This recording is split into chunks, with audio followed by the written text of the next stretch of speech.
নমস্কার বন্ধুরা, শুভ সকাল। সোমবারের সকালে তোমাদের সবাইকে অনেক অনেক ভালোবাসা। তো দিনটা তোমাদের খুব সুন্দর শুরু হোক। আমাদের এখানে আজকে সকাল থেকে বৃষ্টি হচ্ছে, একদমই ভালো নয়। চারদিক প্যাচ প্যাচ করছে, আর বৃষ্টিটা ঠিকঠাক কমছেও না। আর কারেন্টের এত প্রবলেম হচ্ছে কদিন থেকে, মানে সকাল থেকে কারেন্ট থাকে না, ভোল্টেজ থাকে না, সব মিলিয়ে মানে নাজেহাল অবস্থা।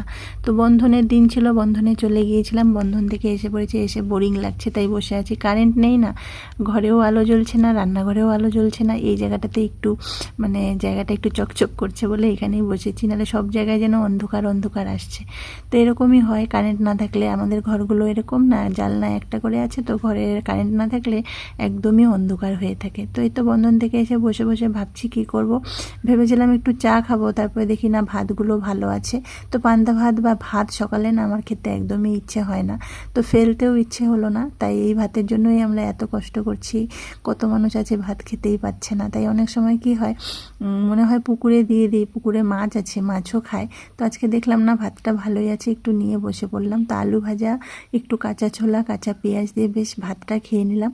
ভাত খাওয়ার পরে তো মনে হচ্ছে ঘুমাবো ঘুমাবো ভাব হচ্ছে, জানি না কী করব। আর বাইরে বেরোনোর উপায় নেই, এত বৃষ্টি হচ্ছে, চারদিক প্যাচপেচে হয়ে যাচ্ছে। তোমাদের ওদিকে কি বৃষ্টি?